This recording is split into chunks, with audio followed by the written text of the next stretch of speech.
बिस्मिल्लाहिर्रहमानिर्रहीम। अस्सलाम वालेकुम। उम्मीद है आप ठीक होंगे, खैरियत से होंगे। तैयब बलोच आपकी खिदमत में फिर से हाजिर है जी। आज की सबसे अहम डेवलपमेंट ये है कि वफाकी हुकूमत ने इस्लामाबाद हाई कोर्ट के 6 जजेस के खत के मामले पर इंक्वायरी कमीशन जो है वो तश्कील दे दिया है। ये सबसे अहम खबर है, सबसे अहम डेवलपमेंट है। जस्टिस रिटायर्ड तसद्दुक़ हुसैन जलानी की सरबराही में ये कमीशन जो है वो तश्कील दिया गया है। और जैसा कि आपको इल्म है कि इस्लामाबाद हाई कोर्ट के 6 जजेस ने चीफ जस्टिस ऑफ पाकिस्तान को खत लिखा और उस खत में उसने ये मुद्दा इख्तियार उनकी जानिब से मुद्दा इख्तियार किया गया कि हमें आज़ादाना तौर पे काम जो है वो नहीं करने दिया जा रहा, अदालती अमूर में बेजा मुदाखलत की जा रही है और ख़ासकर एजेंसियों के ऊपर जो है वो बरह रास्त इल्ज़ामात ऐड किए गए कि एजेंसियां किस तरीके से इन मुअज़्ज़ज़ जजेस के ऊपर दबाव डालकर अपनी मनपसंद के फैसले चाहती हैं।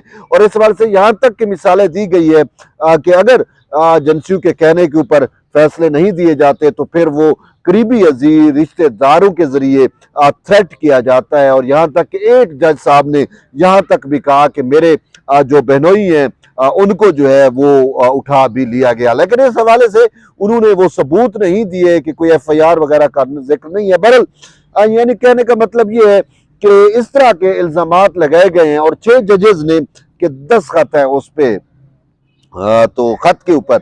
अब ये खत जो ही चीफ जस्टिस के पास पहुंचा और चीज़ें थी और फिर जब ये चीज़ें पब्लिक हुई तो चीफ जस्टिस ऑफ पाकिस्तान ने भी कहा कि चूंकि अदलिया आज़ादी का मामला है और सरीहन इल्ज़ामात लग रहे हैं तो क्यों ना इस हवाले से कोई प्रोब हो जानी चाहिए। तो फिर हुआ यूं कि चीफ जस्टिस ऑफ पाकिस्तान काजी फैज ईसा की मीटिंग होती है अटॉर्नी जनरल फॉर पाकिस्तान और वजीर कानून से। और मीटिंग में ये कहा जाता है कि जी वजीर आजम से चीफ जस्टिस की जानिब से मुलाकात की ख्वाहिश का इजहार किया जाता है और ताकि ये जो अदालती अदलिया आज़ादी के ऊपर ये जो हर्फ आ रहा है या ये जो इल्ज़ामात इस्लामाबाद हाई कोर्ट के जजेस ने ऐड किए हैं इसका जो है वो किस तरीके से तदारुक किया जा सकता है। तो फिर उसी दरख्वास्त के ऊपर जो है वज़ीर आज़म पाकिस्तान शहबाज शरीफ जो है वो सुप्रीम कोर्ट ऑफ पाकिस्तान में तशरीफ लाए और यूं अटॉर्नी जनरल फॉर पाकिस्तान और यूं चीफ जस्टिस ऑफ पाकिस्तान काजी फैज ईसा और फिर वजीर आजम पाकिस्तान जो है शहबाज शरीफ की 1 घंटा 20 मिनट तकरीबन मुलाकात हुई सुप्रीम कोर्ट के अंदर। और उस मुलाकात में सुप्रीम कोर्ट के जो है वो सीनियर पूनी जज जस्टिस जो है सैयद मंसूर अली शाह जो है वो भी शरीक हुए। और सिर्फ मामला सिर्फ यहाँ तक नहीं है बल्कि इस मीटिंग से पहले चीफ जस्टिस ऑफ पाकिस्तान ने जो है वो फुल कोर्ट इजलास तलब किया था। अब फुल कोर्ट इजलास के अंदर ये सारे मामला तय हुए और फुल कोर्ट इजलास ने चीफ जस्टिस ऑफ पाकिस्तान को ये रिस्पॉन्सिबिलिटी दी कि आप चूंकि इंस्टीट्यूशन के हेड है या सरबराह है तो आप वजीर आजम से बात करें और इसका कोई तदारुक होना चाहिए। अदलिया आज़ादी के ऊपर किसी किस्म की कोई समझौता नहीं होना चाहिए और अदलिया आज़ादी जो है वो निज़ाम इंसाफ का बुनियादी सतून है। तो उसके बाद फिर चीफ जस्टिस और वजीर आज़म पाकिस्तान की मुलाकात होती है और उसमें सीनियर पूनी जज भी होते हैं। तो मुलाकात में फिर ये तय पाया जाता है बल्कि चीफ जस्टिस वादे तौर के ऊपर कहते हैं कि हम अदलिया आज़ादी के ऊपर किसी किस्म का समझौता करने को तैयार नहीं है। और यहाँ पे मामला जो है वो बरह रास्त इंतजामिया का है और इंतजामिया के ऊपर ही जो है वो दोष आ रहा है कि इंतजामिया जो है वो अदालती अमूर में जो है वो मुदाखलत कर रही है। तो इस पर वजीर आजम ने यकीन दिलाया कि मैं अदलिया आज़ादी का जो है वो हमेशा से जो है वो कह रहा हूँ और हम किसी भी किस्म कुछ भी हो जाए अदलिया आज़ादी पे किसी किस्म का समझौता नहीं होने देंगे। तो उन्होंने यकीन दहानी कराई कि अदलिया आज़ादी के हवाले से हर मुमकिन इकदाम जो है वो उठाए जाएंगे। और यहाँ कहा गया कि हम इस हवाले से एक जो है वो चूंकि हुकूमत के पास ये इख्तियार है इंक्वायरी कमीशन एक्ट के तहत जो है उन्होंने कहा कि हम एक कमीशन बिठाते हैं और उसके TOR तय करेंगे और फिर वो जो इन जजेस के एलिगेशन है इल्ज़ामात है इनका जो है वो जायजा लेगा और फिर देखेगा कि आया इनमें कितनी सदाकत है और फिर अगर सदाकत है तो फिर उसके तदारुक के लिए क्या इकदाम उठाने हैं। तो ये यकीन दहानी कराई गई थी। और फिर उसके बाद वजीर आजम की मुलाकात के बाद दोबारा मीटिंग होती है चीफ जस्टिस ऑफ पाकिस्तान ने दोबारा फुल कोर्ट मीटिंग बुलाई। तमाम सुप्रीम कोर्ट के जजेस पर मुश्तमिल फुल कोर्ट मीटिंग होती है और फिर उसमें वजीर आजम के साथ जो गुफ्तगू शुनीद हुई उससे आगाह किया जाता है फुल कोर्ट मीटिंग में तमाम जजेस को। और फिर उसके बाद जो है वो वजीर कानून ने प्रेस कॉन्फ्रेंस करते हुए जो है ये कहा था कि हुकूमत और यानी वजीर आजम और चीफ जस्टिस के दरमियान यही तय पाया है कि इंक्वायरी एक्ट जो है उसके तहत कमीशन तश्कील दिया जाए जो किसी रिटायर्ड जज के ऊपर और खासकर कोई चीफ जस्टिस जो रिटायर्ड होगा उसके ऊपर भी तश्कील पा सकता है।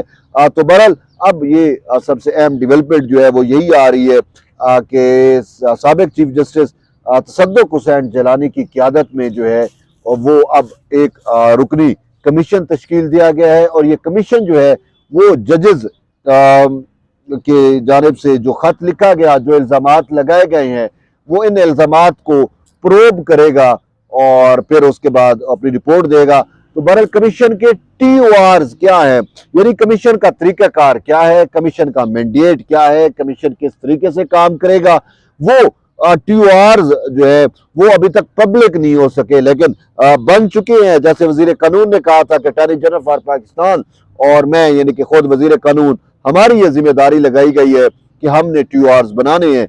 तो ये उसने हिंट जरूर दिया कि ये मामला सिर्फ यहाँ तक महदूद नहीं है कि ये जो जजेस ने इल्जाम लगा दिया या ये यहाँ तक नहीं होगा। उन्होंने कहा फिर ये पीछे भी जाएगा कि उसने बरमला ये कहा वजीर कानून की जानिब से कि जब हमारी पॉलिटिकल पार्टी यानी हमारे खिलाफ जब केसेस बनाए गए थे तो उस टाइम भी तो इन्हीं जजेस को फिर जो है वो यूज किया जा रहा था, तो उस वक्त भी फिर मामलात उस सिमत भी जाएंगे।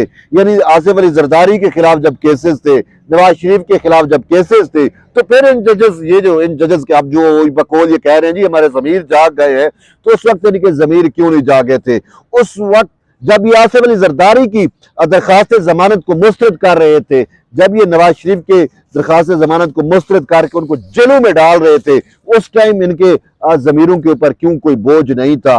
क्या उस वक्त अगर बात यह है कि ये वही जज है ना कि अगर ये पहले एजेंसियों के कहने पे कर रहे थे तो फिर एजेंसियों से अब भी वही कुछ करा रही हैं। बात यह है कि अब ये एजेंसियों पे इल्जाम देना कि सिर्फ इमरान खान को फिक्स करने के लिए एजेंसियों का हम पे दबाव है, तो ये बात समझ से बालातर है। हम इस बात को मानने को तैयार नहीं है। वादियुल नजर में ये जो 6 जजेस हैं इनको तो 1 मिनट भी इस्लामाबाद हाई कोर्ट में रहने का हक हासिल नहीं है। इन्होंने अपना एक तो माइंड डिक्लेयर कर दिया और दूसरा ये है कि अगर ये समझते हैं कि इनको इंसाफ देने में कोई एजेंसियां रुकावट है तो बेहतर है कि आप भाई इस्तीफा दे जाओ, सिंपल सी बात है, गलत फैसले तो ना करो। बहरहाल फिर ये है कि इन जजेस की जानिब से देखिए अगर इन 6 जजेस को उठा लें, ये सारे के सारे, मैं तो इसको इमरान डूज जजेस कहूंगा, वो टाइटल अभी भी आप इन जजेस पे आता है, सादर आता है कि यही वो जजेस हैं जिन्होंने जो है अब आपको याद नहीं है कि इमरान खान की 6 केसेस में इन्हीं जजेस ने जमानतें दी थी और यहां तक कहा था कि मुस्तकबिल में भी अगर कोई केस रजिस्टर्ड होता है तो उसमें भी जमानत समझी जाए। तो ये वो जजेस है। अब इन जजेस का जो है अब इमरान खान से मुतल्लिक जब केसेस आते हैं तो ये कहते हैं हम पे दबाव था, जब जरदारी के से मुतल्लिक केसेस थे, जब नवाज शरीफ से मुतल्लिक केसेस थे तो उस वक्त क्या इन पे दबाव नहीं था, उस वक्त फिर इनकी ज़मीर की आवाजें थी। बहरहाल मैं ये समझता हूँ कि इन जजेस ने खत लिख के अपने ज़ाब्ते अखलाक की भी खिलाफ वर्जी की है और इस खत के जो प्रोपराइटर है, मेन जो जज है जस्टिस मोहसिन अख्तर कियानी साहब, इनके ऊपर इनके खिलाफ तो सुप्रीम जुडिशल काउंसिल में जो है वो शिकायत है और ऐसी ठोस शिकायत है। अब हमें समझ नहीं आती कि चीफ जस्टिस इंक्वायरी कमीशन बनवा रहे हैं, ये सारा कुछ कर रहे हैं, लेकिन अभी तक मोहसिन अख्तर कियानी के खिलाफ वो उन शिकायत का जायजा क्यों नहीं लिया जा रहा?